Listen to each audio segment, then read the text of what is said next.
to the Tuesday, July 25th Village Board Special Work Session here at the Ossining Public Library. This meeting is officially called to order. We'll begin with the pledge. Please stand and join us. I pledge allegiance to the flag of the United States of America, and to the republic for which it stands, one nation, under God, indivisible, with liberty and justice for all. This agenda is devoted almost entirely to the recommendations from the Downtown Redevelopment Working Committee, and the presentation is so exciting. Everybody has worked so hard. I can hardly wait to hear it myself, and I've been part of this for the last 90 days, and I'm as excited as I think many of the folks who have worked really intimately with putting this together. We have a number of exciting presenters, but we do have a couple of village board items to get through before we turn over the microphone to our co-chairs and the members of the Drwc. I have a quick announcement, as does Trustee Levin, and then we have a couple of quick items to take care of. Just want to call everyone's attention to take out your calendar. We've all been enjoying the beautiful tree lights in our downtown, making our downtown so festive. And a number of folks, as soon as they saw it, they said that was the tree lighting night was their favorite night ever in downtown Ossining, and they want to continue that fun, festive spirit. And we are delighted that we are going to be having an event August 3rd at 6 p.m. Thank you very much to the Greater Ossining Chamber of Commerce for sponsoring the live music from the Soul Project, and it will be in Market Square. Johnny G, the DJ, will be up at the top of Main Street at the Bank Building, correct? So that's 6 to 8 o'clock, right? On August 3rd. Till 9. All right, 6 to 9. All right. It's a big fun night. Come on down as if we needed another good reason to be in downtown Ossining. Trustee Levin, did you want to make an announcement? Hi. Sorry, it's like juggling the mic, my glasses, and my iPhone. So, quick announcement for those of you that didn't get the e-blast earlier. We're proud of our businesses, and I think it's 7 or 8 of our local entities have won Best of Westchester, which is really a cool thing. It's also great publicity because it hits social media like crazy. Luis, Best Latte, Best Children's Leisure and Best Children's Library, so the library gets 2 votes on this. And I'm the library system here in Westchester. Wobble Cafe, if there's anybody here that hasn't been there yet, the children's best fabric shop as well. I can never say their name right. Wallhours? 23 years, I still can't pronounce the name correctly. It's great stuff. Best flooring shop is Westwood Flooring. Best music store with a video included for some really great guitar playing by Mike is Mike Briscoe Music School. Best senior living is Atria here in Ossining. You should know there are many Atrias actually in Westchester, but they actually were able to stand even above their own corporation. So for those of you that are here, congrats, and for those of you that haven't visited, you don't have to do the senior residence yet, but do put it on your list. Thank you.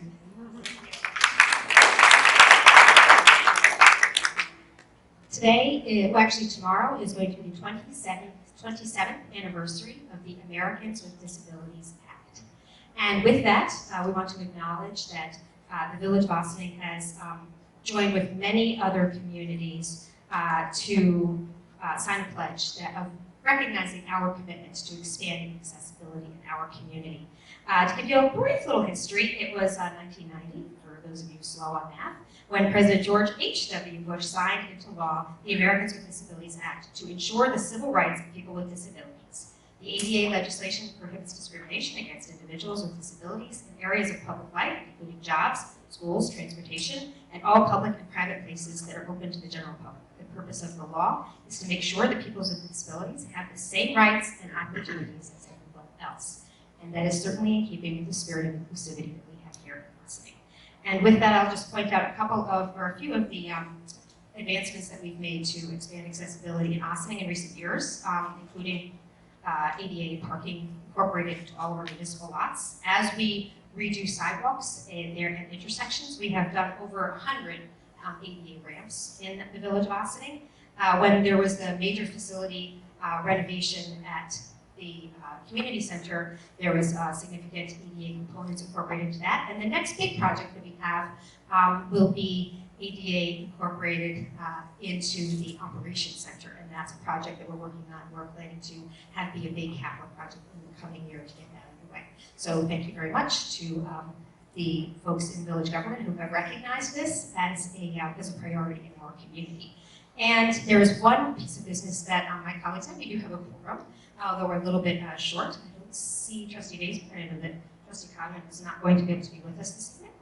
But we have one brief bit of business, which is related to the Greenway grant that you've heard us speak about in past meetings. We are joining with the town of Austin, the town of Newcastle, and the village of Briarcliff Manor. I believe is the four of us.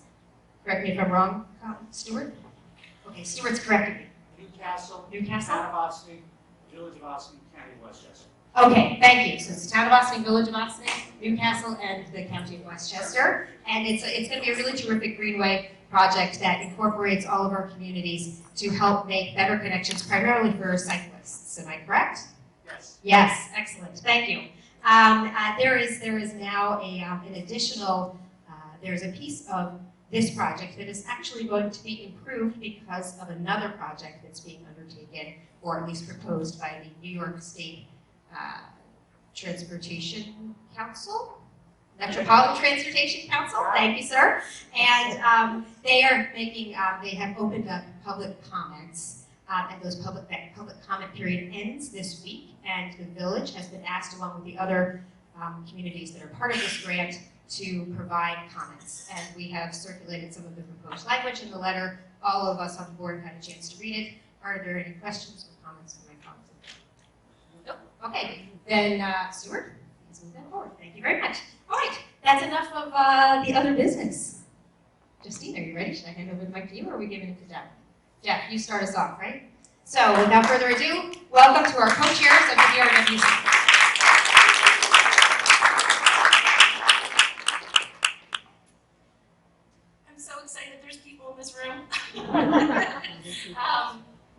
My name is Justine Lackey. I've been in Ossining for 12 years, and I co-chaired the Downtown Redevelopment Working Committee for the past 90 days with an incredible, hardworking group of people. So who is the DRWC? We are 15 community members, 5 representatives from the BBOT and village government. We represent diverse backgrounds, and our charge was to imagine, without limits, what could be possible for our community. Can our members stand up and face the audience, please?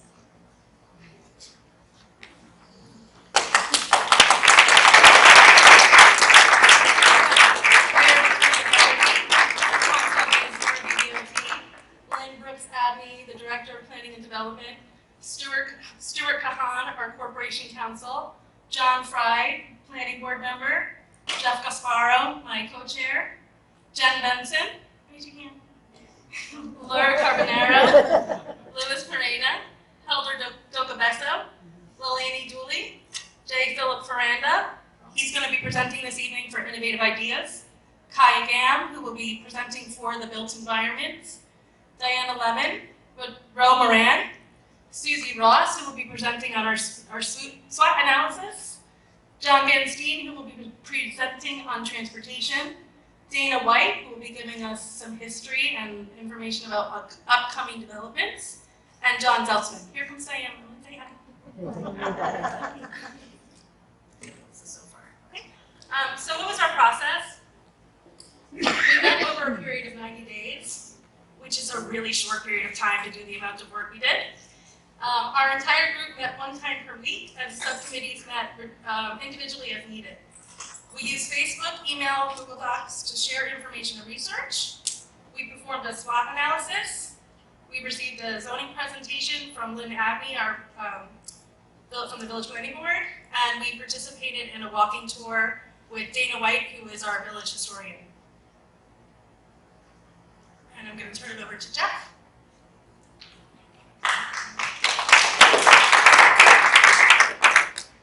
So one of the first things we did as a group was to write and adopt a mission statement. And I really think this mission statement represents our views, and it really represents the work that we ultimately ended up doing during the process that you'll hear about tonight. So I'm just going to read the mission statement the DRWC has been appointed by the VBOT, and as a group we stand for the continued revitalization of downtown. Our mission is to act as a think tank and to collaborate with the Village Board of Trustees, business owners, and Ossining Village residents. By the end of our 90-day tenure, we will deliver to the VBOT an actionable plan and framework for continued downtown development, as well as our recommendations for an implementation timeline. We will accomplish this by researching and exploring a variety of topics we believe will lead to the accelerated, intelligent, and continued growth of our downtown. We will begin our process by looking to the existing resources available, such as the Village Comprehensive Plan and past studies. Topics of exploration include the development of public space and downtown parcels, economic and business development, transportation and parking, as well as integration of the waterfront, downtown, and Croton Avenue corridor. Our desire is to grow our village while respecting existing communities and businesses and our racial and socioeconomic diversity. We are guided by our collective principles, which include sustainability, inclusivity, and creating an inviting, innovative, and aesthetically pleasing community for all.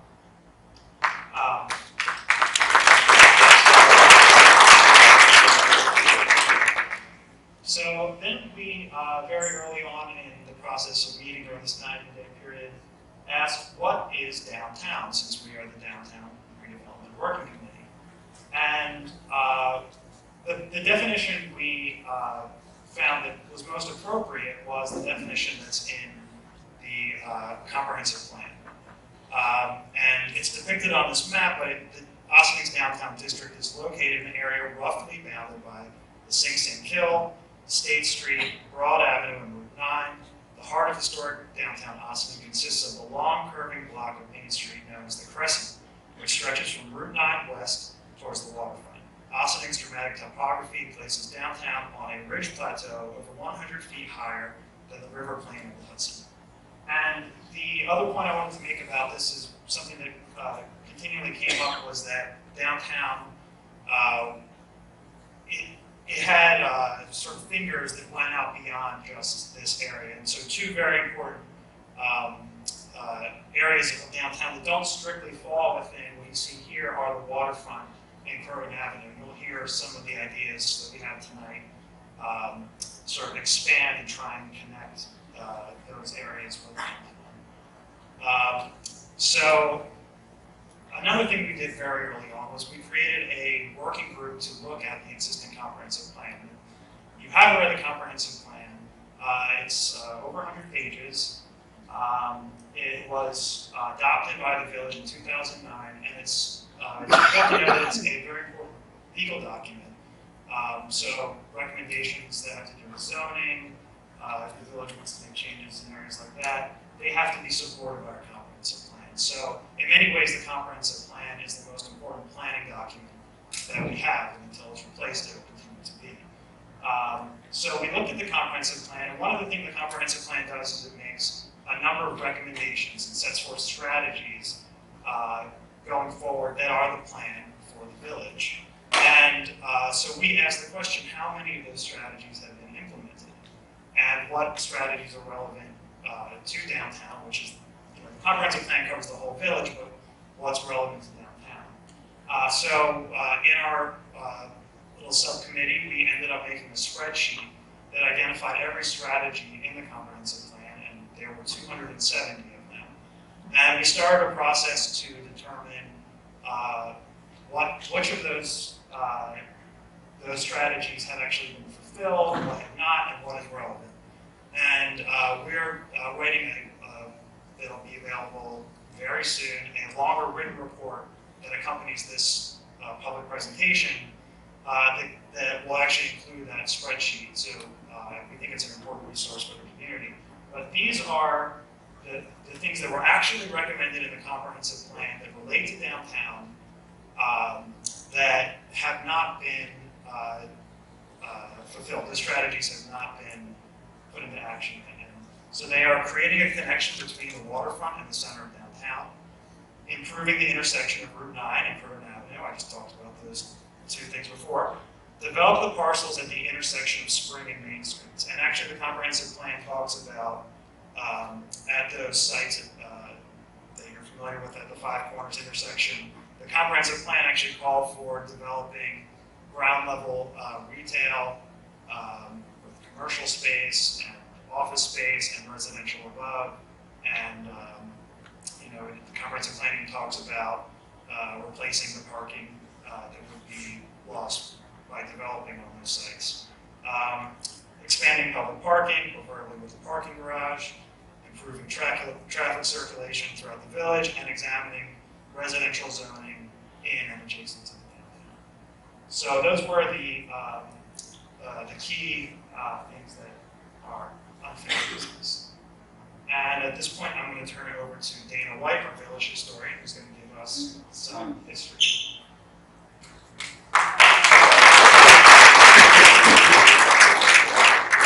I'd like to give a shout out to Jim Drwc, whose drone photos he so generously allowed us. Jim Drwc Jr. He allowed us to use his amazing photos that he takes up in the air with drone. I don't know how that works. But I think it gives us a really fresh perspective on our village, and it never hurts to take a fresh look at an old place, a place we think we know. In 1813, when this village was new, the term downtown did not exist. It was coined in New York City, or else, around 1830, to refer to the southern districts of Manhattan Island as the city spread north uptown. 200 years ago, the Sing Sing waterfront was our geographical downtown. Most of the village sat there on the river. On this spot stood the Mansion Hotel, catering to people traveling up and down the Hudson River. The lower dock was right next door. You could just tie up and hit the saloon.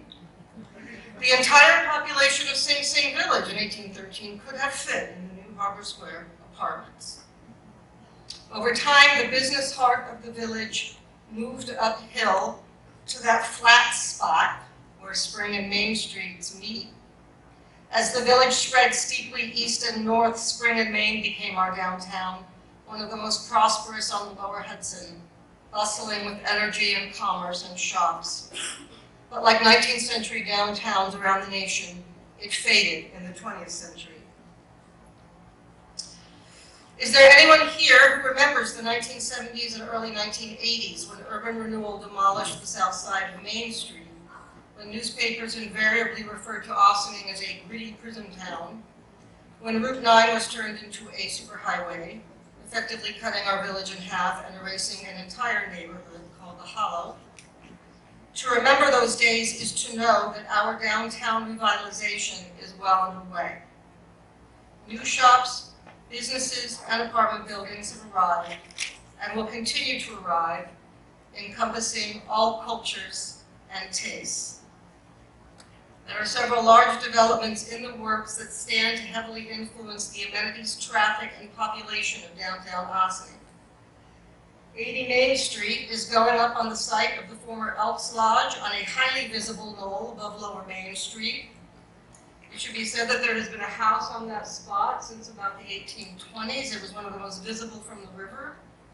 The old Victorian-era house was demolished. In its place, a 25-unit building for adults 55 and older, with 3 units designated affordable.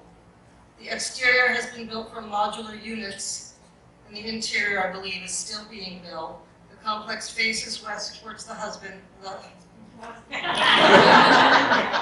He's working. With the Hudson River, the view is spectacular.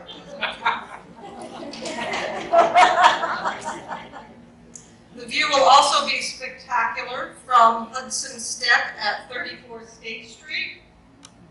If completed, this luxury apartment development will have 189 units, 18 of them affordable. This is the location of the old Printex factory where world-famous designer Vera Newman lived and turned out her famous printed textiles. The 6-acre lot includes the historic Smith Robinson House. It was built in the mid-1830s of Sing Sing marble, quarried and hauled to this site by prison inmates. The house must be preserved and restored as part of the project. It is on the Museum in the Streets walking tour.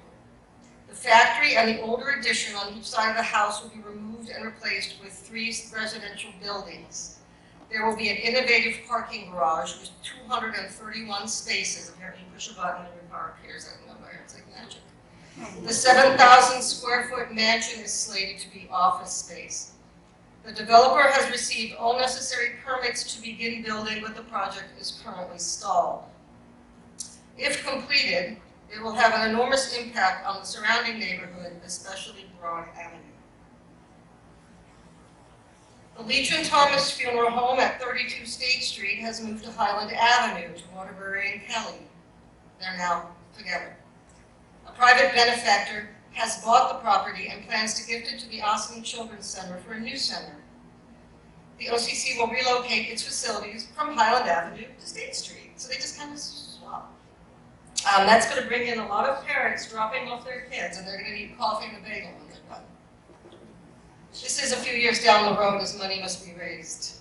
The Beaux-Arts Ossining Bank for Savings at 200 Main Street was built in 1908. It is a relic from the era when big banks vied to create the most impressive buildings downtown. In the 1980s, it was sold to the village for $1, I believe. It's been vacant ever since. The bank with the clock may finally have a future. The same developer that owns Orchid Condominiums on Spring Street plans to repurpose it into a culinary center and restaurant and a kitchen. Because this is a landmark building, the New York Preservation Commission has had to review the plans, which they have done, so fingers crossed on that one. Finally, though it's years away, the Sing Sing Prison Museum down on the waterfront will bring more than 100,000 people per year to this village. As this project becomes a reality, the museum could well be the economic engine the downtown needs. Thank you. I would now like to introduce Susie Ross, who's going to talk about this.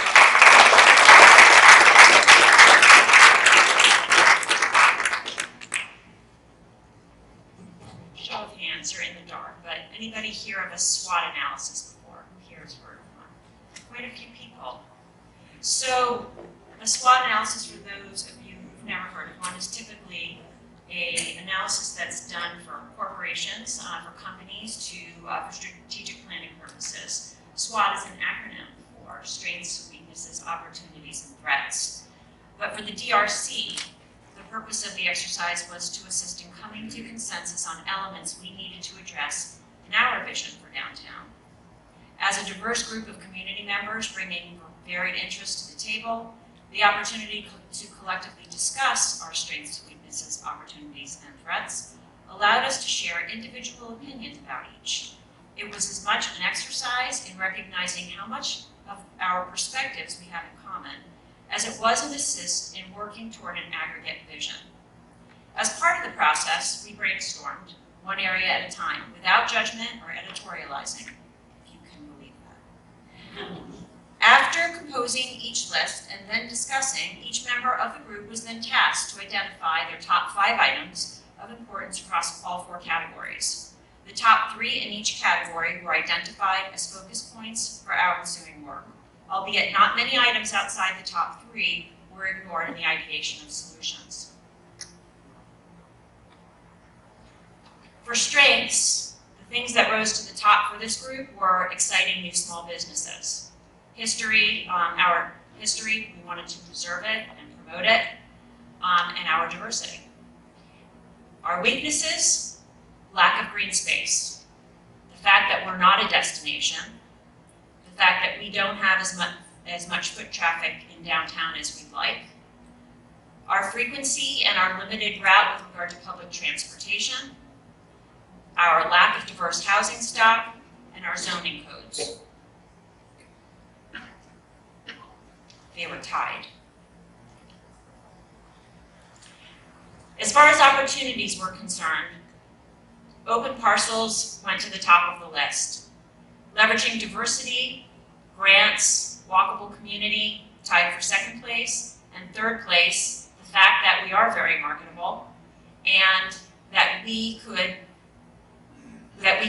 pursue equitable development, which is a term a lot of people seem to know. But for those of you who are not familiar with equitable development, I actually had to look it up myself. It's an approach to creating vibrant communities where smart, intentional strategies are put into place to ensure that everyone can participate and benefit from decisions that shape their neighborhood. As far as threats were concerned, gentrification rose to the top of the list. Tied for second were overcrowded schools, changing landscape of retail, and third was the economy and traffic increase. So you'll note that there are things that we identified as, while they were threats, they were outside of our purview and our ability to control. Some of us thought we could control everything, but apparently we couldn't. So outside of that conversation, we were able to identify subcommittees, and those subcommittees are where we did much of our work and much of our visioning.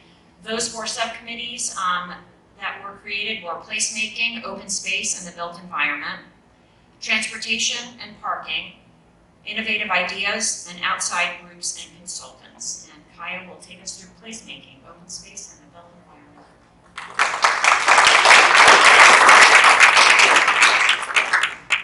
So, this is a familiar sight. Most of us in this room, however, do not remember downtown looking any different. And as Dana was pointing out, that in 1970, up to 1970, had buildings on both sides of the street.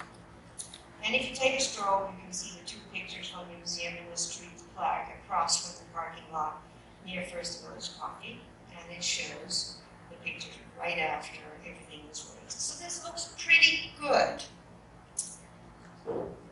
But we were thinking about how do we identify what it is that we need to do in this group. We wanted to make sure that we identified what was considered the downtown area, and as Jeff had earlier shown, that really was the definition that we took from the comprehensive plan.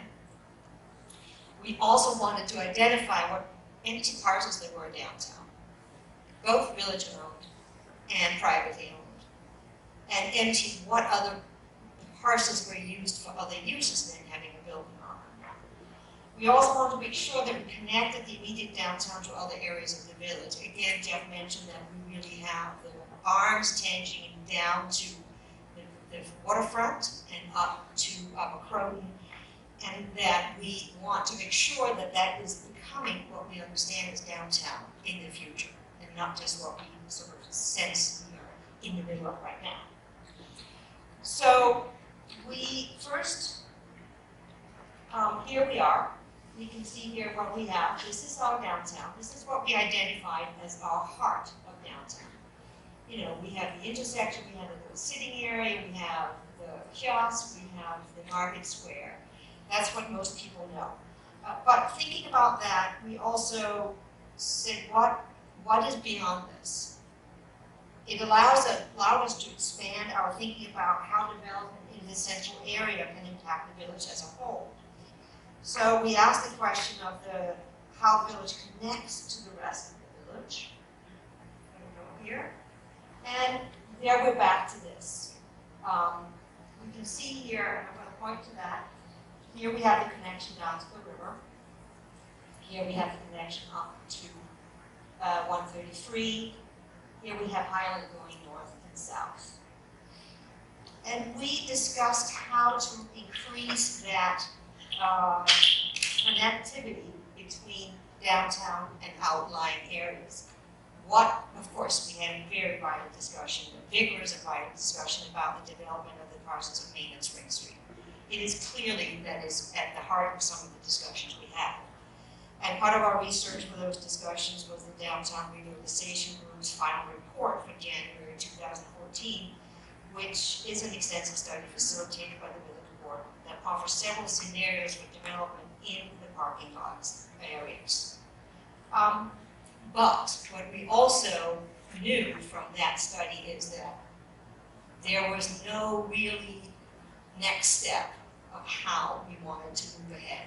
How should the village really approach development? So we wanted to identify what is part of the village owned properties. Now, all of these purple areas of village-owned properties. Now, they're various things. For instance, we have here the whole area which is now the Greenway. This whole area here is the DPW plus a little parcel right here that's just a single individual parcel. Then we have all the parking downtown for the train station. This is our park that was really a wonderful thing to get as part of Harbor Square development. Here's Sing Sing Hill coming out. We have a big lot up here. We have a lot of parking lots here. And police stations, fire stations, we have a lot of buildings that are what they are, that are not empty.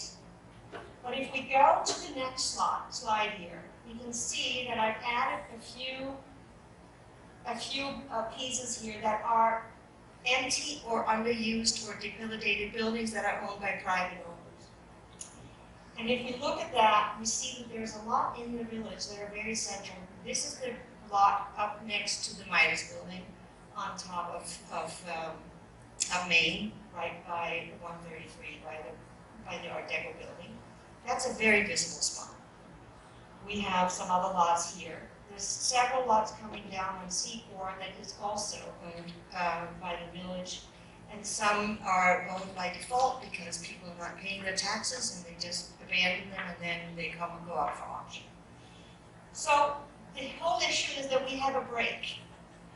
We're talking about that we basically have a break from here to here. We have a break from here up here. And this is what we believe is one of the biggest problems with the village. That we have these large stretches of no man's land. And it contributes to the lack of cohesiveness. And it creates division between neighborhoods. The village has so many other barriers, and they enforce that division, some which can be remedied, such as the Route 9 and Route 133 intersection with dividing upper and lower village, and also the passage from Main Street to the Recreation Center, which is this big chunk up here. We also have the topographical ones in nature, of course, the Sing Sing Hill, that's the divider between the downtown corridor and northern parts of the village. But the Greenway made a huge difference in connecting that, and we can do more of that. So, as you can see, we have many parking lots. We have them very centrally located. I don't know if we have more parking lots than others. That traffic study will tell us more about that later. But one of the things we did recognize was that the built environment needs to change to some degree. And one of the things we did believe was that we should consider having buildings where there are none, where there are empty parcels, and we should maybe also try to consider going into partnerships with private public organizations to make that happen. Let's go to the next slide. So, what is placemaking? Placemaking inspires us collectively to reimagine and reinvent public spaces at the heart of our community, strengthening the connection between people and the places we share. Placemaking refers to a collaborative process by which we can shape our public realm, and it maximizes shared values of physical, cultural, and social identities that define a place and support its ongoing evolution.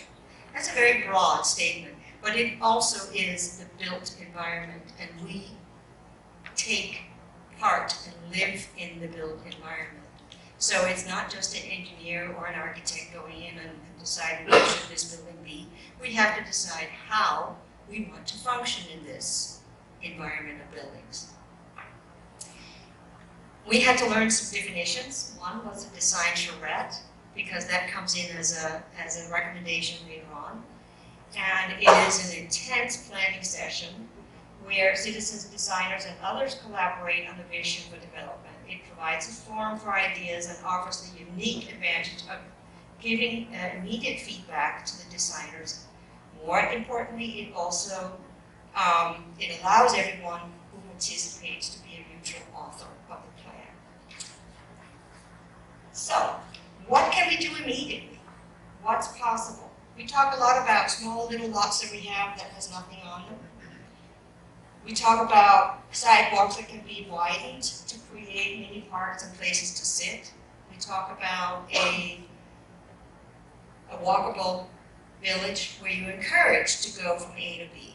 Can you imagine if we had a couple of little places between here and the waterfront? People might actually walk down there and walk back up if they could stop halfway because you get tired, but there's actually a place to sit and look over the water. And these are the things we think we want to encourage. When we're thinking about the passage between Main Street and the rec center, there's been a lot of talk about wanting to bring more of that activity that happens at the rec center down to the center of Main and Spring. How about that we think about making that passage more desirable so that you really want to walk over there? And the whole point is not to narrow in the village center, but to broaden it out and create good passages and environable places to go and sit and transcend as you go from one part of the village to another. We made some recommendations, and we believe we should utilize design charrettes to envision new structures and a village green. Now, the comprehensive plan really talks a lot about not just the downtown center, but what connects. And we believe there can be many, more than one charrette that will discuss very specific targets and come up with plans for it. We want to facilitate the development of the charrette concept again. We hire and fund a downtown manager business activator. Now, that can happen in a private-public forum or a cooperation. It can happen with engaging with some of the organizations that are specializing in revitalizing downtown. Jeff will talk more about that later. And it can be maybe also as part of a PLD. We want to explore the opportunities to create a village-based, not-for-profit community development corporation. This is a very particular legal entity to facilitate further downtown development. There are other models, but this is just one.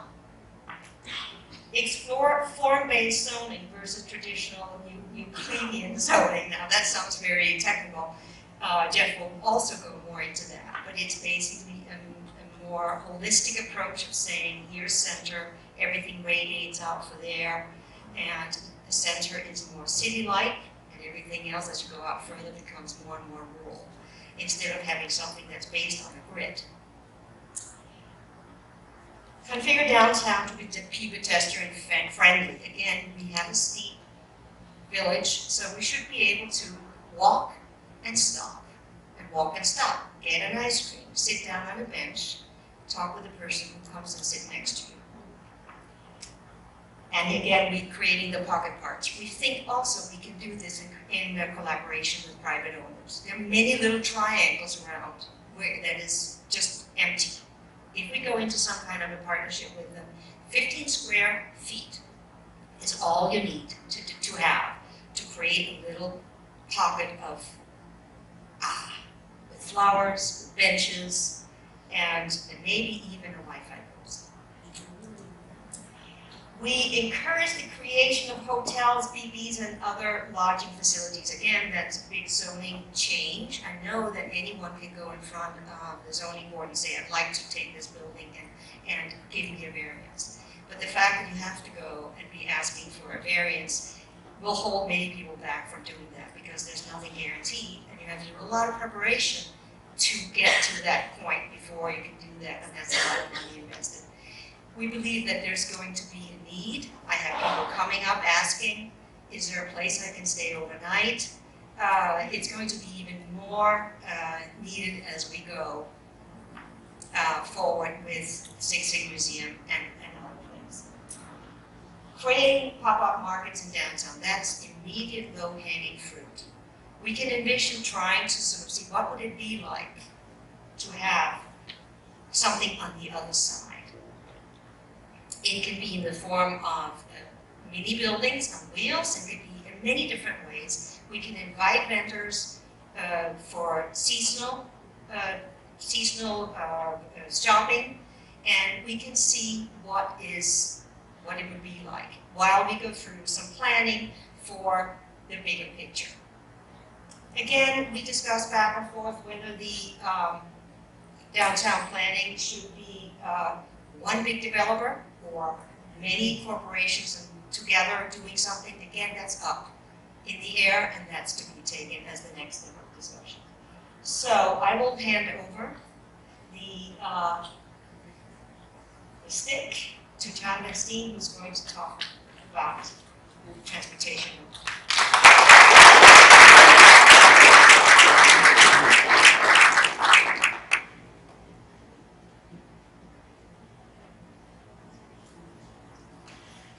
Good evening. The Village of Ossining Comprehensive Plan outlined Ossining's traffic and transportation issues and identified its problems. Within this vision, the objectives outlined by the plan were to improve traffic conditions throughout the village, particularly on Route 9 by supporting the state's proposed restriping of Route 9, enhance walkability and bikeability throughout the village, improve transit options, and address perceived and actual parking problems. These main areas of concern continue to be the focus point in the discussion of transportation in Ossining. Improving the experience of the downtown and making it a vibrant village center for the community depends greatly on the village's ability to get to the downtown. Current issues with village traffic and parking are both real and perceived. The committee studied the areas of traffic flow, parking, and public transportation. And within these areas, we examined the impact of Route 9 in its current configuration and how it can be improved, parking lot possibilities and changes to our current meter and tag parking systems, transportation alternatives such as biking and the local jitney service, and ride-sharing programs, and real and perceived issues within the village of traffic and parking. Thank you.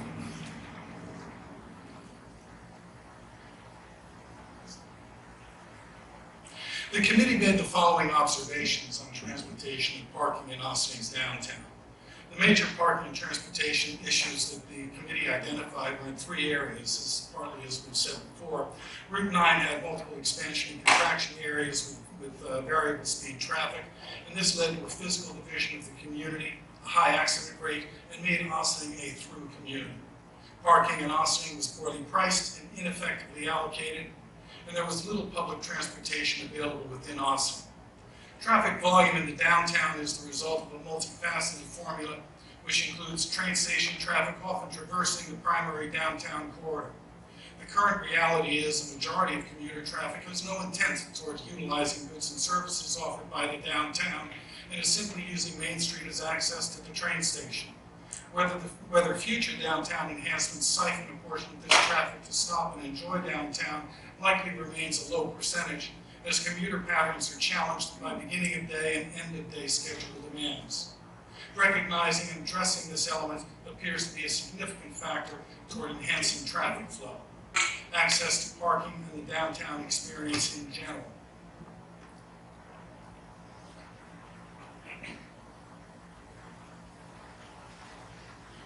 The primary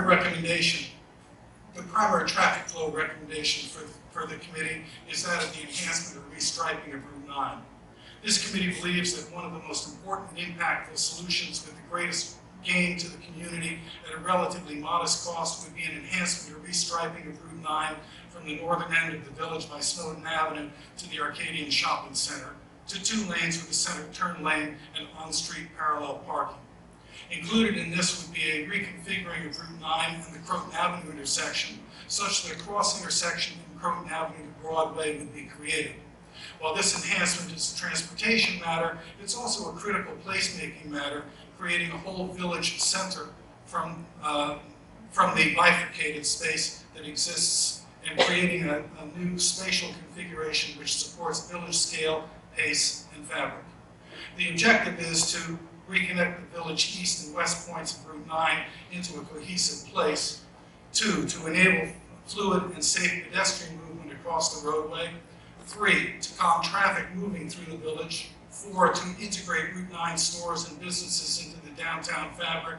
And 5, to create a second east-west route toward the waterfront by allowing two-way traffic between Croton Avenue and Broadway.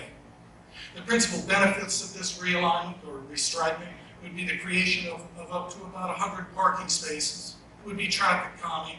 It would create that second east-west access point to the waterfront. It would make Ossining, like other river towns, as a community to visit rather than one to travel through.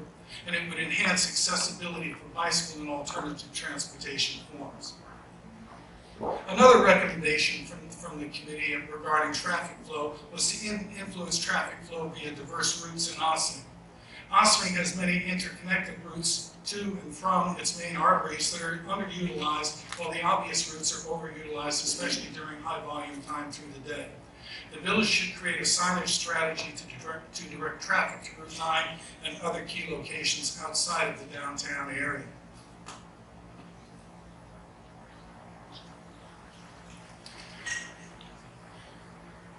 The committee believes that its primary parking recommendation, the committee found that Ossining faces similar downtown parking challenges as neighboring communities, but seemingly manages them in an inefficient manner.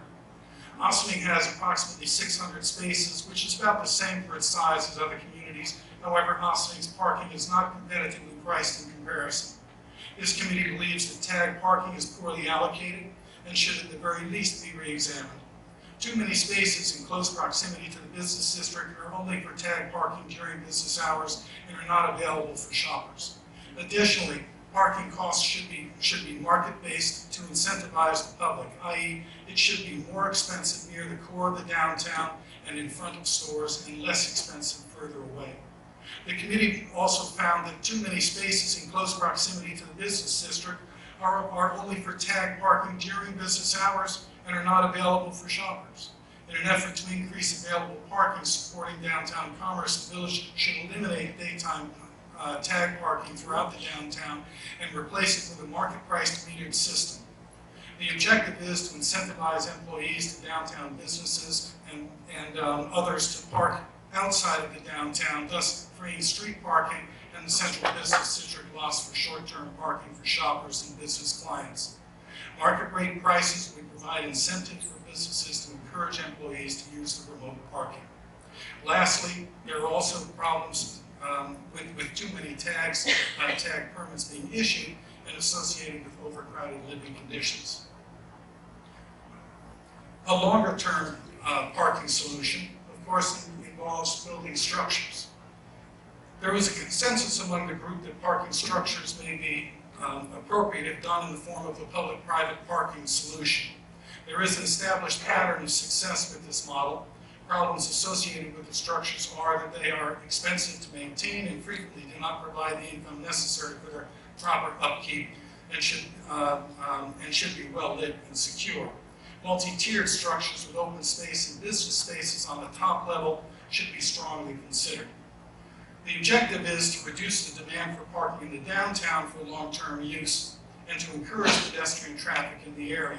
Here's where the downtown businesses can be incentivized to provide parking permits for their employees to free up prime parking in the downtown for customer access. Suggested locations for a parking structure would be the Brandwood Street lot. A single or multi-level parking structure adjacent to the aqueduct can be accommodated by this location by the existing topography. An upper-level plaza could be utilized for restaurants and retail space while incorporating the openness of the aqueduct trail and double arches beyond. Additionally, this would provide a union and much easier access as far as the recreational center is concerned and make that more part of the downtown. For public transportation, without Justine here, I don't know what I do. Slides. A public-private partnership with Ossining's many taxi services could provide enhanced ride-sharing and commuting to common destinations in the downtown areas from multiple points in the surrounding area. Recently, Westchester County approved the expansion of Uber and Lyft into the county. Lyft could be engaged as a village partner with our taxi companies to provide competitive routes and in place mobile infrastructure for ease of use. By collaborating with local taxi companies, Ossining can encourage business development for local employment. The objectives are to supplement or overtake the extremely underserviced B-line public transit system, and to provide Ossining with an easier option to get to the downtown locations and transfer locations other than driving and parking. And lastly, we felt that it was an interesting concept, particularly with the possibility of the Sing Sing Museum to introduce a shuttle service. The objective would be to link the outer areas of Ossining and the downtown in a manner that's predictable and scheduled.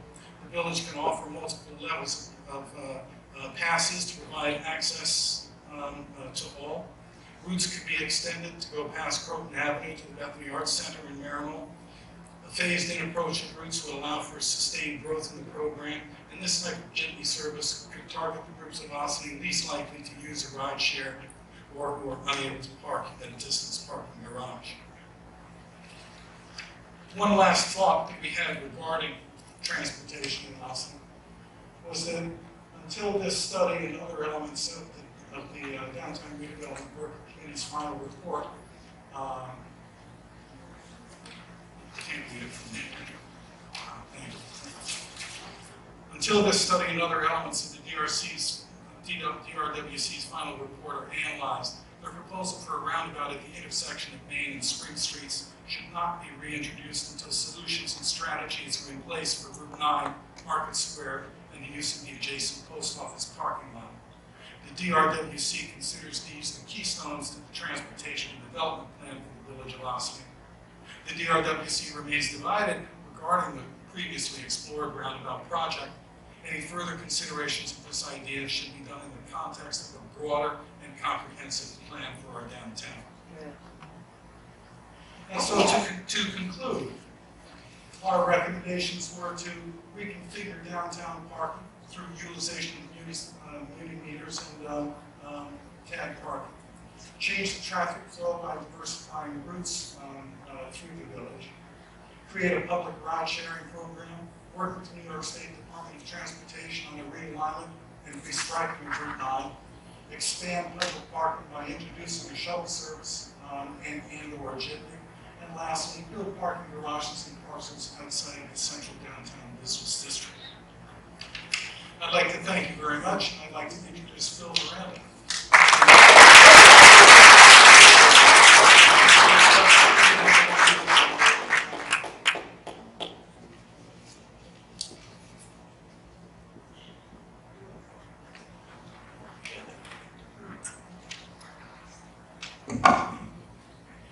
Thank you. The Innovative Ideas Subcommittee,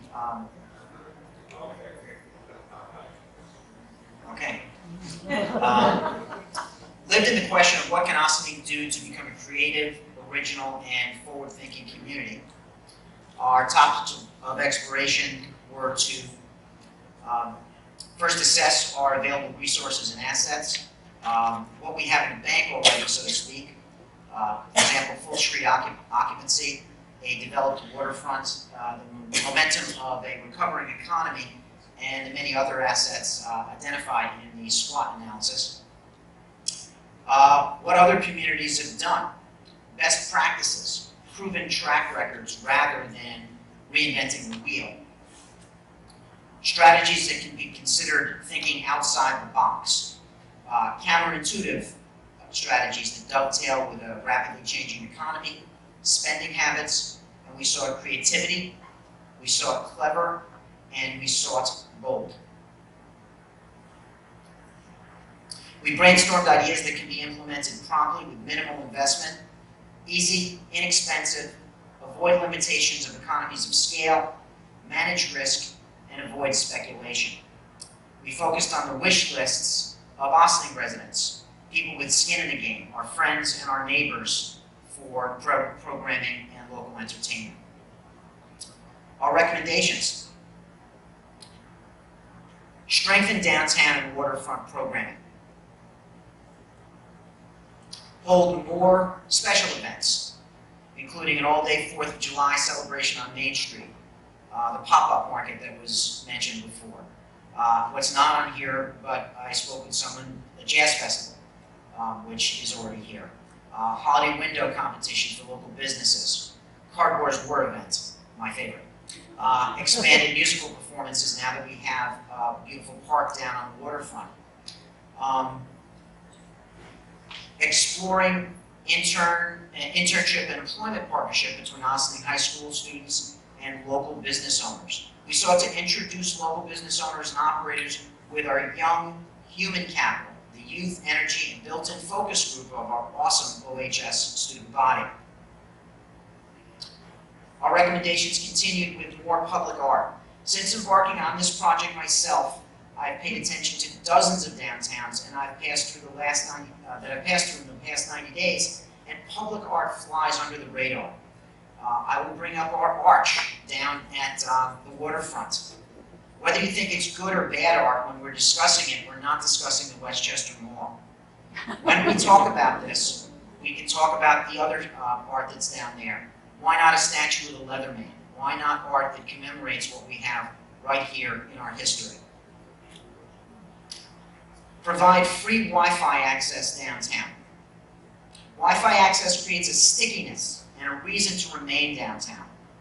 If we are fortunate enough to create more green space or open public areas in a mobile computing world, we create opportunities for people to remain here and for business to connect to consumers. This keeps dollars local. Speaking of local dollars, many of us have never, an idea many of us never heard of prior to this was the idea of a local currency. Not unlike the one used by Ithaca, upstate, a city that actually has almost an identical population to Ossining, and other municipalities use with great success. Ithaca calls it Ithaca Hours. You can go to ithacahours.com and there's a lot about it. This can start with something as simple as what you might call O-Bucks, if you will, which are basically gift certificates in varying denominations which can be used at any participating Ossining business, similar to Disney dollars, and it would provide businesses with advertising and increased traffic, as the recipient of O-Bucks can only use it at participating businesses. A time bank would allow for the community to share their time and skills in return for an equal amount of time from someone with different skills. The possibilities abound, but they remain local and focused on our backyard. Create an Ossining app in conjunction with comprehensive marketing campaign. We have a screenshot of the app right here. That's a tablet version of it. You can have it on your phone or an iPad. The idea of an online guide is not new to Ossining. Some might remember the stickers in many storefront windows that said guide-to-ossining.com. This predated smartphones and mobile computing, but it was a directory of local businesses, events, and resources. A white-labeled app is available and used by many communities around the country. And it's not unlike apps used at conferences and conventions. It turns Ossining into an event. It is a directory of food, culture, entertainment, and many other resources for locals and visitors that aggregates everything we have in one place. This would be part of a larger marketing campaign, but the buy-in from local businesses has large upsides. Imagine a Yelp or a Foursquare hybrid just for our village. And lastly, identifying a multi-use space downtown. Creating a multi-use space downtown that goes beyond what the community rec center does could be a central meeting area for public meetings, and for example, could bring meetings downtown instead of the operations center on 9A. And I will conclude this by bringing in Jeff. Thank you.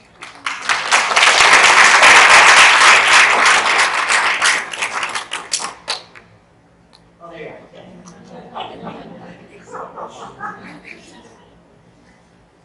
So our last subcommittee looked at outside organizations and consultants. Some of the ideas you heard tonight, particularly the ones that do with planning or potentially building on lots that require more technical expertise, could require some continuity, So we looked at a number of organizations. We're giving a fuller list of organizations to the village, but we did narrow it down to 3 organizations, each of which has different skills, and we think that the village could potentially use one or more of these to implement.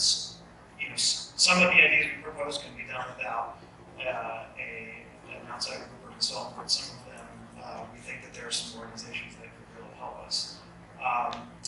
The first organization we looked at is the Congress for New Urbanism, which is a national group that's a leader in best practices for development. It also is, you heard Kaya mention charrettes earlier. They are one major proponents of the use of charrettes, which bring the community in and have investment in decision making. And they're a national leader in what's known as form-based zoning codes, and we currently have sort of a traditional zoning code. Form-based zoning codes are pictorial, they include design elements. I'm going to go back one slide. This is actually an image from one of the Congress for New Urbanism. This is from a zoning code that they helped to design. And if you've ever looked at a traditional zoning code, it's a bunch of numbers and graphs and a grid. This zoning code, you can see pictorially density and development increase, and so it helps to imagine in a planning sense how different areas of the community would look like under a change in zoning. So CNU is one group we identified.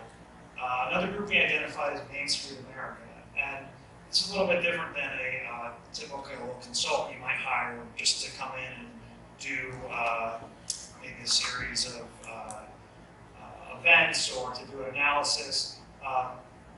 Main Street America's model is to create a local not-for-profit using the Main Street America chapter. So a community that launches a Main Street America program typically starts a 501c3 not-for-profit in its community, has a board of directors made up from the community.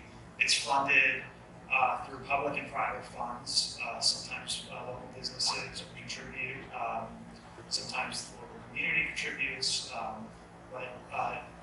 And what you get is you have an executive director, maybe a support staff of that not-for-profit who are community organizers who organize and advocate around broader concepts that the community is in support of. And sort of the way that's followed into the organization, the 4 pillars of a Main Street America program are organization, promotion, design, and economic vitality. And a lot of those are concepts you heard throughout the presentation tonight. A Main Street America program will create 4 volunteer committees, one centering around each of these 4 pillars. This is a way to have a longer arc to projects in the community, and it's an organization that if you decide to go with this model, it's around for a long time. They also are very big in quantifying things like business mix and things to give you goals as a community to see if you're actually achieving those goals and if the organization is worthwhile. And we have more information about that in the report.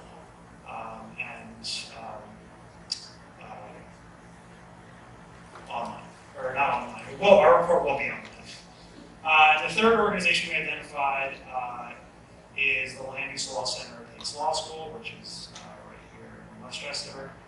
The Land Use Law Center was established in 1993 by Professor John Nolan.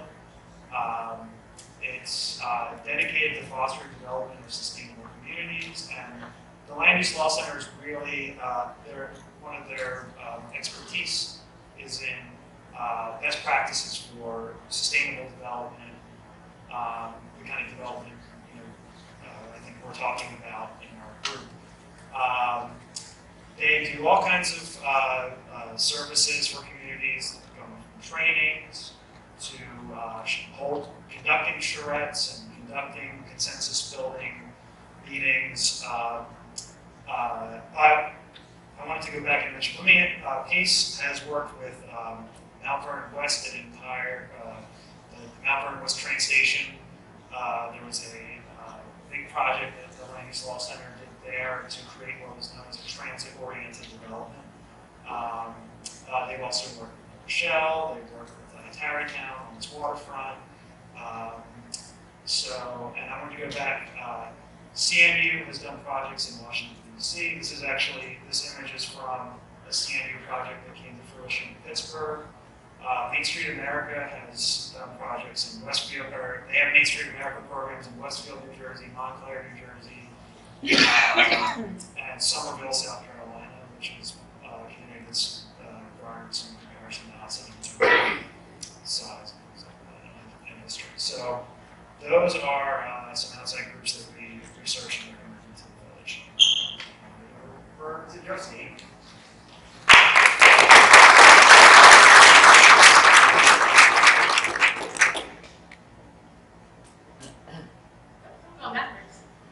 Into the future.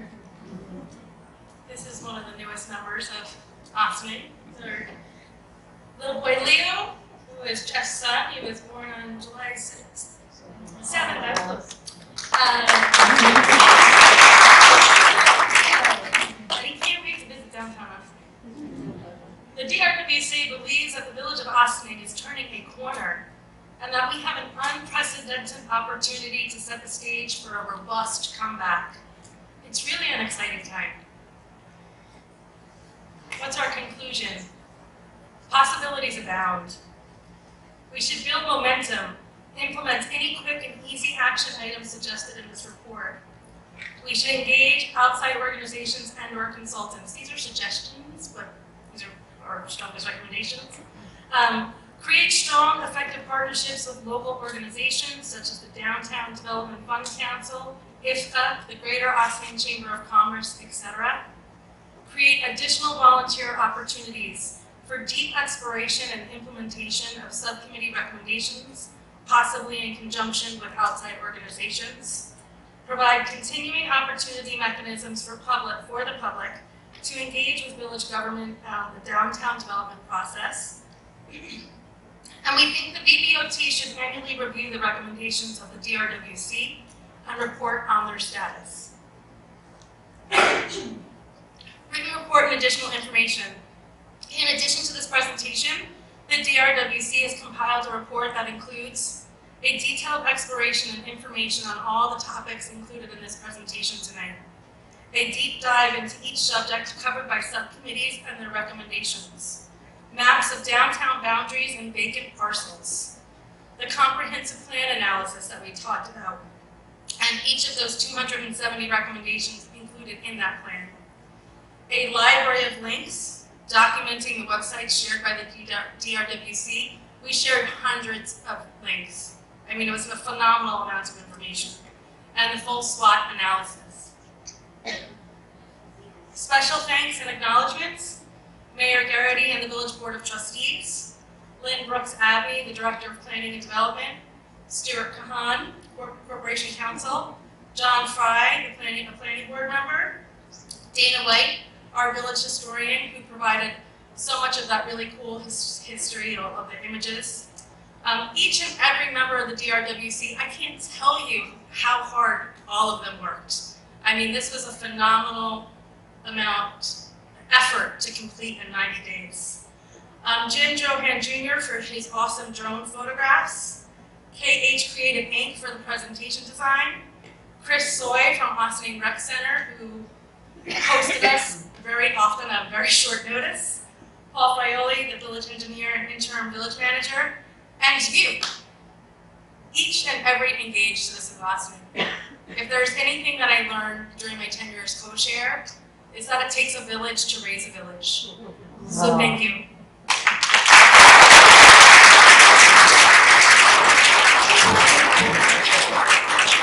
A recording of the presentation will be available on the village website tomorrow, as well as a copy of the slideshow.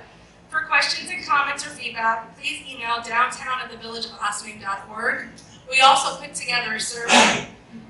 It's at tinyurl.com, Austining /Austining DRWC. Now we're going to first turn it over to Q&A for the mayor and the village board of trustees, and then we'll have an open Q&A session for the public. Thank you for coming.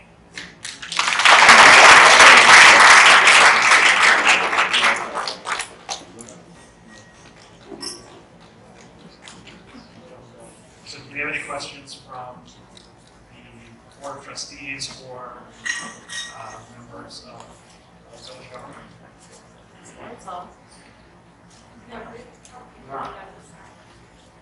And then if we have comments from the public, we can come down to one of these microphones. Let's do it from here. Very quick comment. Yeah, I just have comments, that last slide. This one? Thank you, You're yeah. welcome. Are there any questions or comments? Since nobody else is jumping out, I'll Help us transition to inviting members of the public to come down. And if you'd like to make comments at the microphones, please do. Meanwhile, I just want to say thank you so much. This is pretty amazing. It's been wonderful to be part of this process. It's been a really interesting collection of members from our community with a variety of skills and backgrounds. It's been a real privilege to serve on this committee with all of you. And with that, I'm going to turn this microphone back over to our co-chairs of the committee, and they can either respond to any of the comments or questions, or reach out to the committee members if they feel that best address them. Sir? Yeah, just an observation that I think goes to the essence of this. Is it possible for the people that stood up before to stand up just for a second?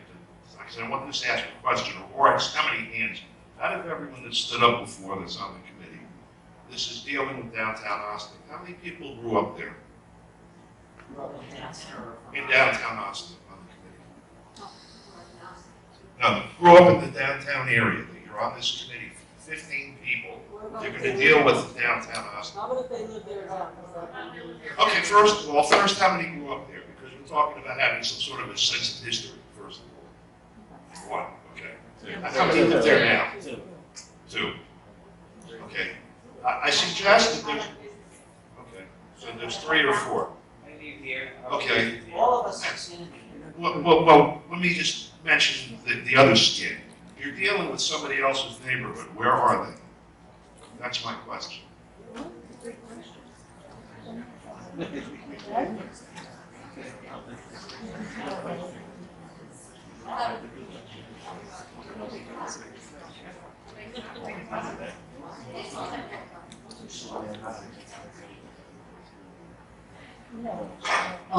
I think the question I had for the committee is what the next steps are. I mean, I just didn't get a clear sense. I think it's to hand it over, but if you could just elaborate a little bit on that would be really helpful.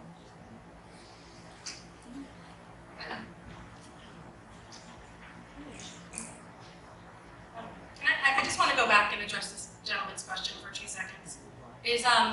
Back in April, there was a large community meeting that was held about our downtown. And during that, there was an invitation for members of the Austining community to apply to be on this committee. I know that many, many people applied.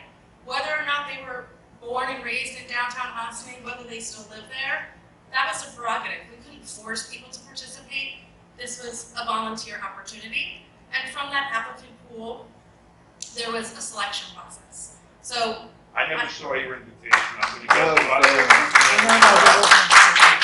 I didn't personally make the invitation, but I did make it to the meeting in April, which I do feel like was fairly publicized, but I'm going to move on to the next question. Is this a slide that you'd like to look at, Rita? Rika? Sorry. It was more specific to, get the recommendation, we're going to read it, because there's a lot of depth and breadth to all of this. Great. There's like 38 recommendations, there is leveling, so we need to read it. Sure. It's an amazing job, both the SWOT and the recommendation and subcommittee. But, yeah, Tom's going to be really No, it's mad. okay. Are you getting any of It's this? okay. Sorry. You should come to the mic, because maybe not everybody in the back can hear you. It was really super specific, so you have a committee. I don't know if that means you're done now, or does that mean you have a committee for something day 2, or day 91? So in the mission statement, we actually talked about an implementation timeline. We didn't actually achieve that given the time constraints and the summer and life. But a lot of that is actually not up to us, right? The BBOT has the executive purview over that. But I do think personally, and I'm not speaking on behalf of the DRWC, I think that's really where the value of an outside organization comes in, because they can look at these recommendations and help us to prioritize them. So many things come into play. Money is the first problem, the one, you know? Not only money, but that's a big deal. So that actually, I'm glad you said that, because I was actually going to ask if one of the BACs in the SWAT, I don't mean to ask you, it's just that you're in front of me. No, Jack, I'm going to go this way. This is the committee. I feel like whoever's at the podium gets to Yes, sorry. So the question was going to be about the budgets. If you guys got to sort of small, medium, and large, what it would cost. The tax dollars are different. But it sounds to me like once I read it, there's going to be more information about that. But that's sort of the next piece of this. I think everyone in the revitalization committee would like to have a little more time to actually go back and discuss some of the short, medium, and long term, some of the priorities, important, less important, and something that can wait. We had those discussions. We were very close to be able to put something together, but we still felt that we did not have a chance to really say, cement, this is what we can all stand behind. And I want to really emphasize this. This is something we couldn't all stand behind because we didn't have a chance to discuss it. Every single thing that you saw here was almost unanimously agreed to. And that is big. So we felt that this was something we wanted to get to that. And I think we have the beginnings of it. If we could get some more time to come up with those recommendations and continue some of that conversation and give that last lift so that we can present something that is maybe more actionable to the village board. I think we all agree that we would like to do that. Not in this intensity that we've presented here. That kills us, but in a way. Ty actually pointed to a really important thing, that all of the recommendations that you saw in the subcommittee areas, the recommendations themselves, were voted on by the members who were present at this past Thursday's meeting, and we did have a majority. So we looked at all of the subcommittee's findings and we said, do we like this idea? Is this going in? Yes, and not all ideas, most of them even, but it was a democratic process as to what was included, and all of those things were voted on by everybody, not just the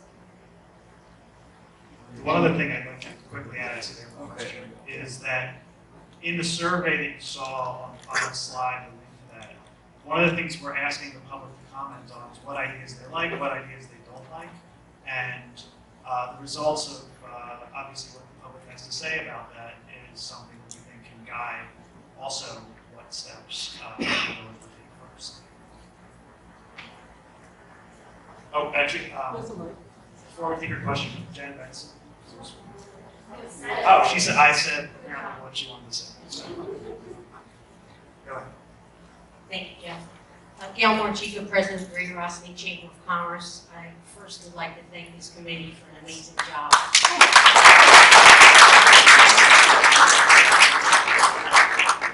These kinds of things are never easy, and trying to balance life and do the research for this stuff is difficult, and you guys just knocked it out of the park. So we thank you. I did have a couple of questions and maybe a couple of suggestions. In the past, the comprehensive plan was worked on for quite a while, and a lot of time was put into it, a lot of research was done. And unfortunately, it didn't come to fruition as quickly as we would have liked to have seen. And with change of administration and such, there was lack of priority, and it just went by the wayside, although some things were accomplished. With the amount of work that went into this and the amount of research, we would love to see this come alive and have boots on the ground and make this happen within a reasonable amount of time. So I guess my suggestion would be, and then I have a couple of questions. My suggestion would be, Kaya hit on it earlier, is to prioritize, because there is a lot of information here. Go for some of the lower hanging fruit first, and decide which organization or organizations we are going to use. And it doesn't only have to be one, it could be more than one, depending upon what we'd like to accomplish. So my question is, what comes next? Who decides what comes next? And my suggestion is, based on that, to put together an action plan with priorities and begin to get to work as soon as we possibly can. Main Streets America, the Chamber has looked into this. We have spoken with them. We had a few conference calls, and John Van Steen also did a lot of work on this, and Miguel Hernandez was of great help because he had done this a while back. We, as a chamber, are willing to pay for Main Streets America to come for their first meeting, have a meeting actually with the village board, the chamber board, and then with the community, to have everyone see exactly what it is that they do and get it directly from them. I don't know much about the other two organizations, but I'm sure that they certainly are good at what they do, and we do use Paceland law a lot here in Ossining and around the county. I certainly could do a little bit more research and help you out with that as far as other chamber presidents are concerned. I know it has been used in Tarrytown and such, but any help that's needed, we will be happy to help in any way.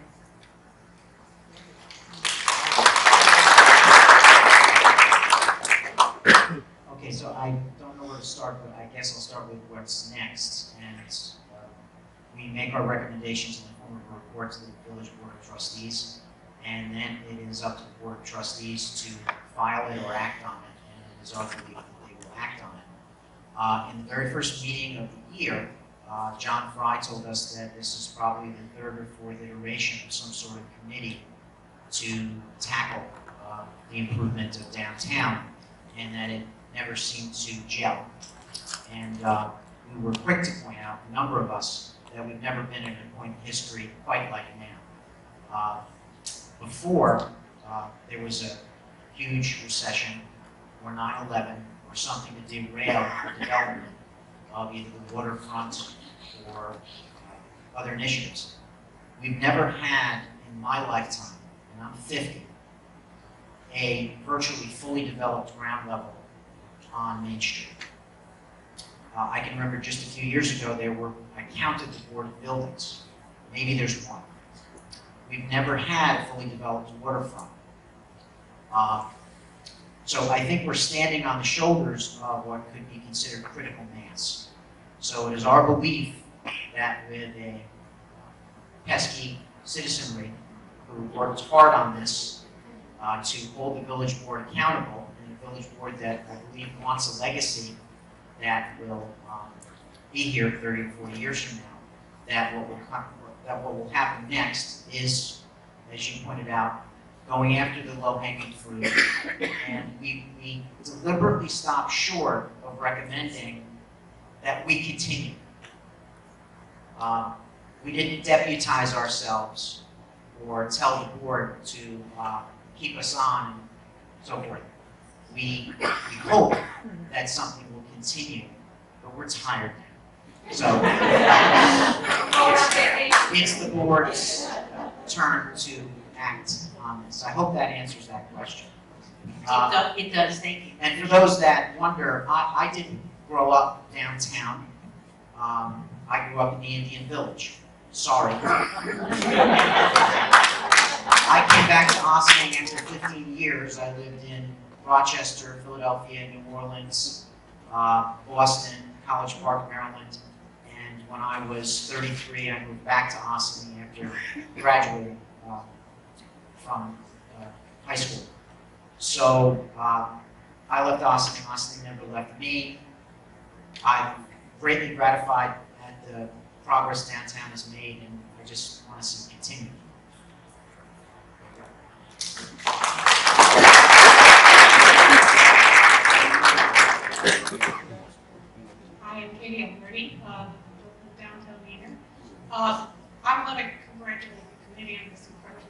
work in 90 days. It's just mind-boggling. You can see where you're ready for vacation. And I had a couple of thoughts while I was looking at this excellent presentation. One of them is that somewhere as we move forward, we need to answer the question of who is the downtown serving, because it's going to have, and what are the demographic changes that are coming that will influence our vitality as a community? What are the economic changes and challenges? Because actually what led to the urban renewal was not just that someone had a desire to knock down the windows, but the country had gone through tremendous demographic and economic challenges. Sitting in our little village, we can't always predict those. My goodness, we'd all be rich if we could, but we can at least get a sense of what's happening out there. And I think the groups like Main Street America could be really helpful assistance in this. And the process of having charrettes and working with the public will probably help bring those voices to the table. Maybe feeling a little bit left out at this point. But I think that downtown Ossining, even right now, I can see the thinking that's going into this is thinking of it as the purpose encompassing many concentric circles. The Sing Sing Museum bringing a circle of people not only from New York City, but from throughout the country. The housing that we're putting in the waterfront is really, I think, intended to appeal to people from New York City who are really priced out. And the neighbors that are moving into my neighborhood, which is 47 Avenue, are people from New York City who are looking for a wonderful place to bring their kids. Downtown Ossining is going to serve us as a central place for that. It will be serving a whole bunch of different people, as well as people living down there. So I hope as we move forward, we start looking at these questions.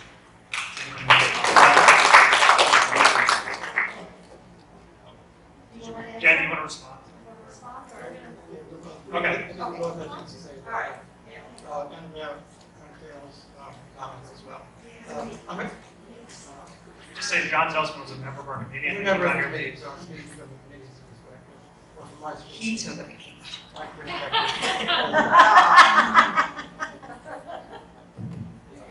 Okay, so a couple things. One, to Catherine's comments about the diversity in Ossining and looking at the demographics.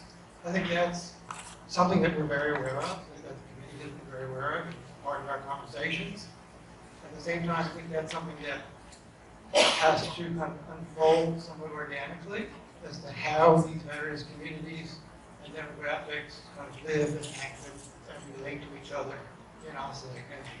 And that's a hard thing to pre-plan, but it's something that you can, I think, plan for.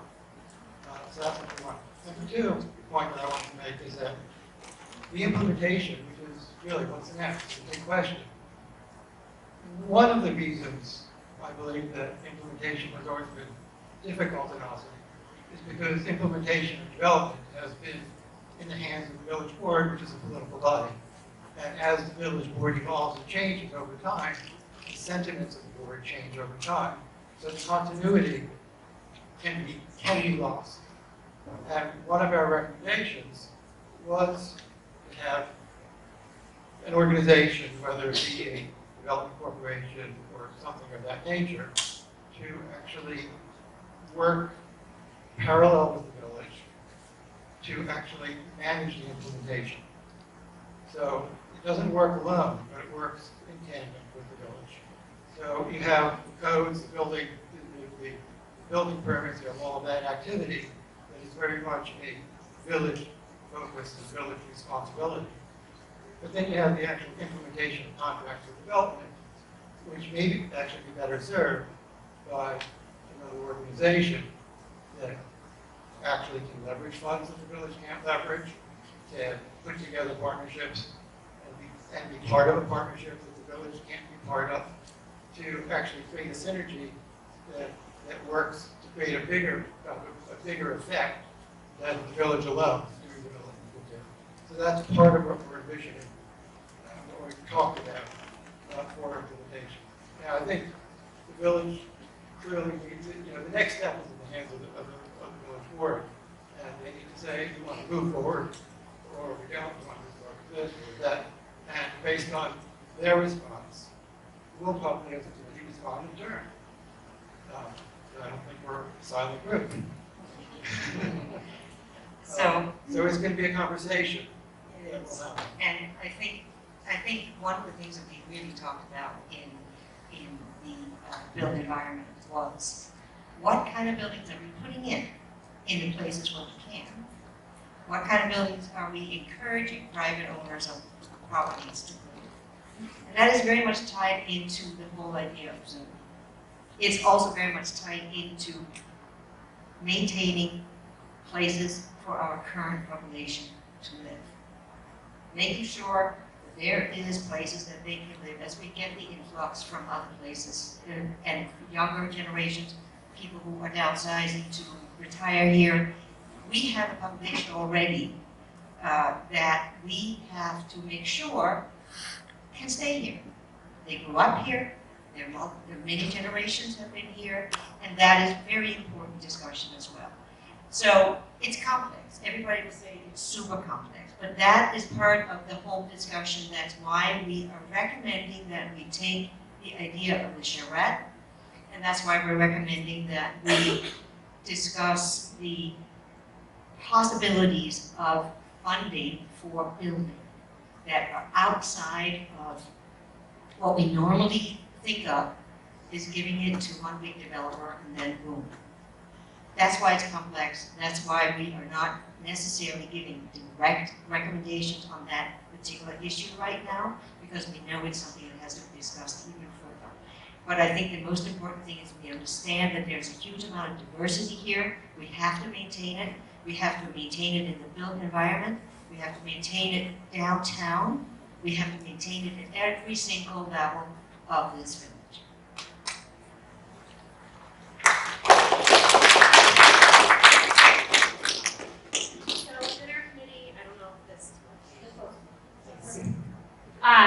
Is this better? Yes. So one thing that we've had some really sort of intense at moments conversation about is the diversity of our community. But one thing that we never strayed away from as a committee was discussing how the recommendations that we can make can serve Ossining at present and the future generations that are going to live here, whether they're born here or they move here. But some of our recommendations, specifically in the Innovative Ideas Committee, were specifically focused on serving our existing population here, especially keeping diversity and youth in mind.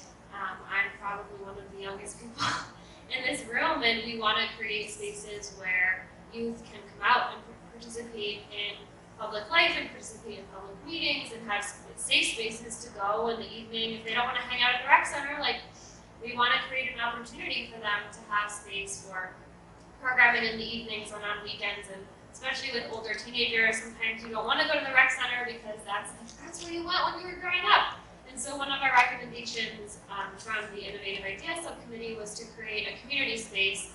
And what the sub-bullets would have said, other than create an opportunity to move meetings off Route 9 and directly into the village, would be to create an opportunity and a space for open youth programming, probably largely in partnership with the library and with the rec center, but to create sort of an off-site space, especially for teens.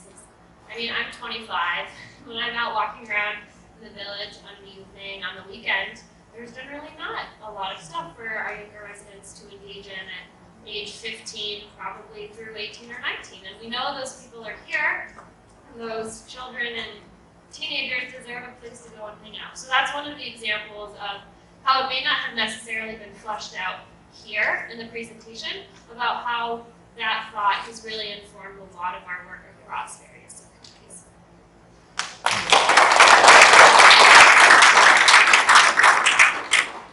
Good evening, Miguel Hernandez. I wasn't born in Ossining either, but I've been here for now 37 years. And if you're new here in Ossining, I want to welcome you. I see a lot of energy that is coming to our community, and you represent the future. I represent the past, I guess. But we have a president, we have a board, and we have this committee. And I think the major point that I want to go away with is we need to have continuity. This project has been proposed several times before in different forms. But I do have a great deal of optimism that this time it's going to happen.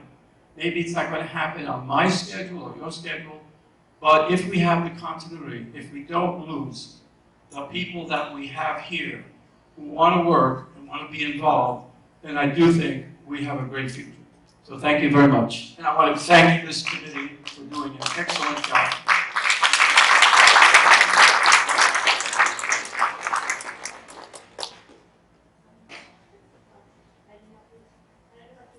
Waiting on the other side. I guess I want to say a similar thing. I've lived in Oxney for 30 years, and all I keep hearing about is the renewal of the downtown and nothing ever happens. Okay, so all I ever keep hearing about in the 30 years I've lived here is the renewal of the downtown, and I've seen nothing happen. So I also hope that something's going to happen here. And certainly these people put in a lot of work. I have two comments I'd like to make. I've watched what Peekskill has done, and I have friends in Peekskill who've told me how Peekskill made it easy for development, invited businesses in, gave them grants, and really did things to help develop the downtown. And I've watched what's happened in Peekskill, and I guess we all have, going from a little kind of, I don't know, luncheonette things in an old train station to a whole row of restaurants and an ice cream shop that has lines going down the street, and they're running a little jitney from the waterfront up to Division Street to all the restaurants and all the music. And I kept waiting for that to happen in Ossining. When I moved here, there was a little coffee shop with music. That's gone. So, I'm hoping some of these things will happen. And the only thing I've seen happen in waterfront is an expensive apartment building with an expensive restaurant that certainly there's nothing for me in the downtown. I can't afford that restaurant. So I would like to see something happen that is available to everyone, You've either got, well anyway, there's nothing there at night to do. There really isn't. And this is something we need to look at if we want to bring people into the downtown. I keep looking, hoping that something will happen. And I know some little coffee shop open, but they close at like 6 or 7 o'clock. So we really need to encourage that. Oh, sorry. Well, if you want to do something in the evening, there's no ice cream shop. There's just, so we really need to look at not just expensive apartment buildings and expensive restaurants. That's all. Thank you.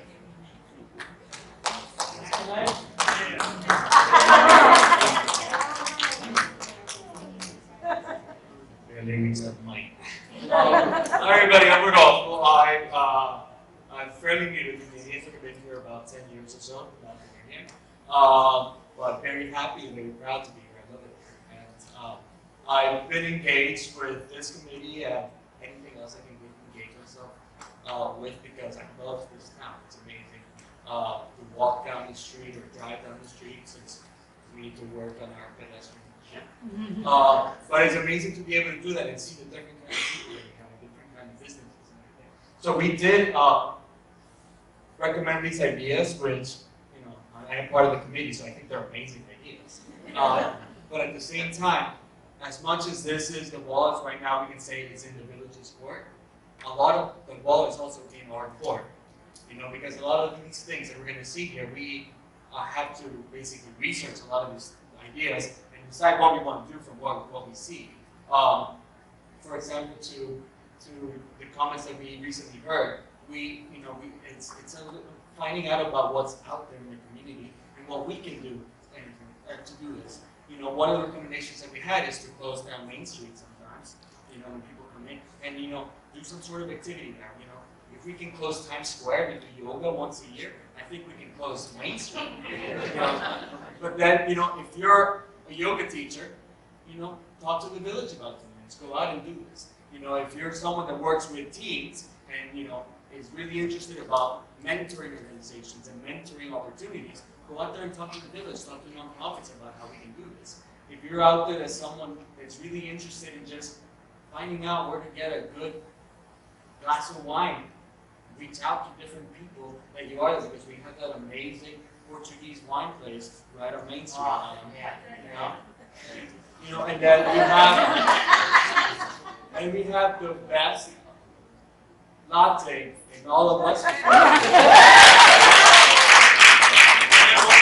What makes that even better is that besides the fact that we have the best latte in all of us, we also have this place that sometimes, you know, they do have to close at 6, unfortunately, but then they stay open until 9 to let different people come in, local talent come in and perform. And we have bluegrass bands and a bunch of different. So there's a lot of things. So much as this is Victoria and peace, it's the ball is on your court. It's also on our court, because we do have to take a lot of these things and also look how we can implement them.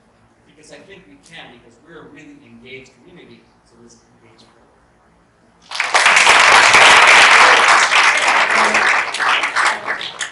That was awesome. Goes to say what I was saying before, it takes a village to raise a village. But I also really do believe in learning from people's and my past experiences.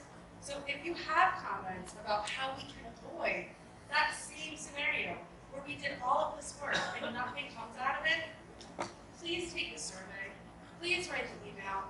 Jeff and I are going to be monitoring it. It's not going into like cyberspace and nobody's ever going to look at it. Because I know I didn't spend the past 90 days of my life, I'm not kidding, I probably worked 45 hours on this presentation and the writing in the past week, along with all of these people here.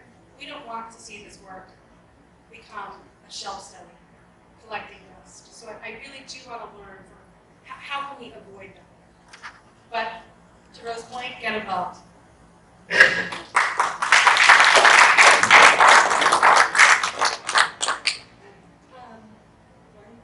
It's on.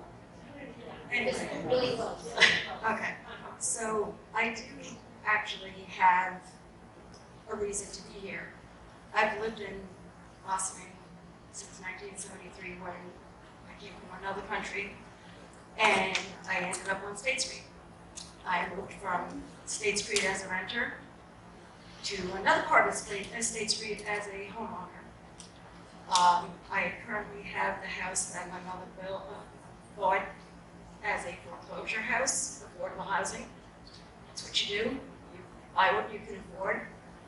And now I'm at a place in my life where I'm about to be 52. My mother's gone. I have this house where I don't know what to do with it. It's a big house. There with me and my son. You brought up on the fact that there's nothing to do for young people. My son's 24.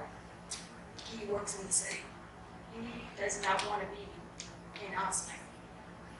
We need to show them that there's a reason to be in Ossining. I'm guilty also. I work, I come home, I stay in the house. I need to find places to go in Ossining where I don't have to travel, where I can spend my money, where I can know my neighbors, appreciate my neighbors, appreciate everything that Ossining has, and for me not to abandon my house that my mother worked very hard to have. Recently, there's been a lot of changes in Ossining. There's been a lot of reason for me to get out and not go straight home. One of them is some really good coffee with this thing, it's been brought up how the Ossining riverfront is for those really nice apartments which I could live in. The restaurant, which is not cheap, but it's good. But you know what? Sometimes go down there and park for free and just sit by the river and collect yourself. Because you know what? It's beautiful. We have a gorgeous view of that river. We are in a great place because people can come here with the train station, with the ferry, by car. There may not be an issue with parking, but you know what? We're in Westchester. Is there not an issue with parking?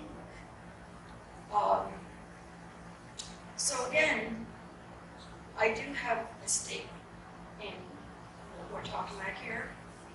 I don't want to leave Boston. Where am I going to go? I don't want to move to Florida. But affordable housing is seriously in this part of Westchester, we are affordable housing. There's a lot of places in Westchester that are a lot more expensive than Austin. So you know what? Buy in Austin, because you know what? Our property values hopefully will go up, not down. So everything that you are talking about, thank you, because I need you to make sure that this part of Austin thrives. And thank you. And I really appreciate all the good things that we do have in Austin now. And I did want to point out that I really like that idea about the app, because I want to know more about what is out there. You know, there's a lot of Austin restaurants that are not only in downtown. I'm not sure where downtown stops, but Croton Avenue, like you said, and also other parts of Austin. So yeah, let's find out what is out there so we can get out there and enjoy. Thank you. Anyone on the committee who didn't speak tonight, do you have anything you wanted to say that we didn't get to? If not, maybe for Color? I didn't grow up in Ostley, you probably can realize through my accent, but I do live downtown, right downtown. I bought where everyone told me not to buy, and right now this is actually the real estate agent. Supporting. But anyway, my point being is that I'm the happiest person. I think downtown is making a big progress.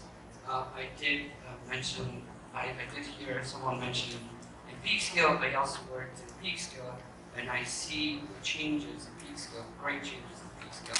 Would like to see that in our downtown Austin. One thing I would like to point out is Louis, for instance, is not open more than 6 o'clock because there's no one walking in our downtown more than 6 o'clock, probably 1 or 2 people, and I live there. I see no one there.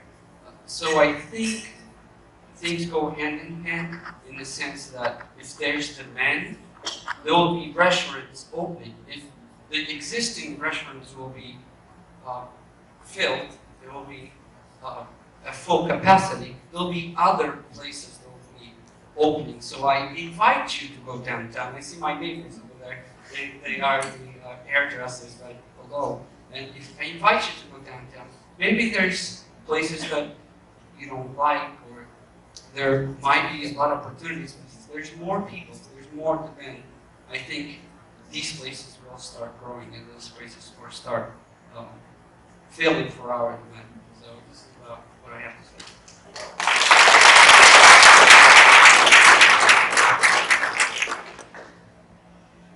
We made it. Is it on? Yeah, 5 to 9. I'm impressed. Thanks again, everybody, for coming. Thanks to Mayor Garrity and the BBOT. Thanks to my wonderful comrades from the Drwc. Oh, I'm sorry. I didn't know you were standing there for a question. My apologies. Yep. 7 more minutes. Good evening. My name is Eric Schatz. I've lived and worked in Ossining my life.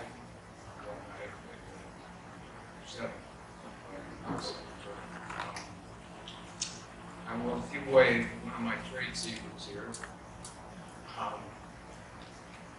a realtor. When I'm working with people, if it's around lunch or dinner time, I'll send them to the Good Choice Kitchen or the Portuguese Grill and have them stop by First Village Coffee for dessert coffee afterwards. And now once I do that, it's like shooting fish in a bucket. They came back and say, get me a place in Austin. I want Austin. I love this place. And thank you. Now, as I grew up on Hamilton Avenue, and I saw lots of changes through the years, of course. But something that's necessary was mentioned in this report. There has to be economic viability in order to have architectural preservation, viable social programming, anything beneficial that will happen in the community comes from economic viability. And there's one piece of all of this that's just sort of slipped by everybody, and that is there has to be a balance in the percentage of people that are seniors, that can own their own homes here. They're being chased right out for taxes. I'm working with some people and selling a house that's been in the same family for well over 100 years. These are people whose predecessors built some of the finest houses in the community, had one of the biggest businesses in the East Coast at times. They're now throwing in the towel for taxes. So it's a couple selling a house, it's a couple buying a house. They have children. People didn't. And I don't have anything against children. I love children, love my grandchildren. And I spend a lot of time with them, more than many do. But when I was growing up on Hamilton Avenue, there were 20 houses on Hamilton Avenue. As I was growing up, when I was first there were 5 of them owned by elderly people. 5 out of the 20. And it was actually pretty cool. These people were like our grandparents. You know, they'd come out, talk to us, learn from them. We'd go in and have snacks with them. You know, it was really kind of a neat thing. At this point in time, as my parents passed away, they were the last elderly couple on the street, and now it's all young people with children who have moved in. As people got older, they couldn't afford the taxes. Now there are communities out there, one after another, who welcome seniors, who give them tax breaks and so on. You look at Florida, and you say, well, why are the taxes so reasonable in Florida? It's actually not because they don't have to supply heat for the municipal buildings, they don't have to shovel snow. It's actually the seniors. Seniors use very little in the way of social services, and they contribute to the tax base. And again, I see it just constantly, this change that's happening. Do I have anything against kids? No, I don't. But there should be a balance. Are we going to take all of the seniors and put them into apartments? There are plenty of seniors who would like to own their own homes, who would like to live in them. And that's just not continuing at this point. The village board really has to do something as far as that's concerned to maintain that balance, the balance that there is across the country, the balance that there has been across the generations, and that is the biggest thing that could be done to maintain the economic viability of this community. Thank you.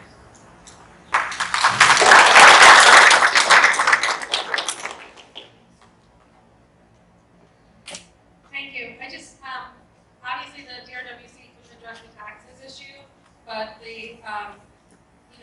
recall what we were saying about keeping members of our community here. So addressing senior housing and opportunities for the people who have spent their lives here to stay here is something that the DRWC talked about in terms of the built environment and our general conversations. It was absolutely something that we talked about. I'm going to turn it over to the mayor. Thanks again for coming. Thank you, Justine and Jeff, for being the co-chairs. Thank you to everybody who worked so hard on this committee. And thank you to all of you who came out here and spent your Tuesday evening having this conversation. Our hope is that this is reigniting a conversation with the whole community. As you can see here, there is already a survey that has been put up. Thank you very much to Jeff Benson for taking the lead on that as one of our community members. And really, but that it's pretty simple. It's a bunch of the recommendations that are here.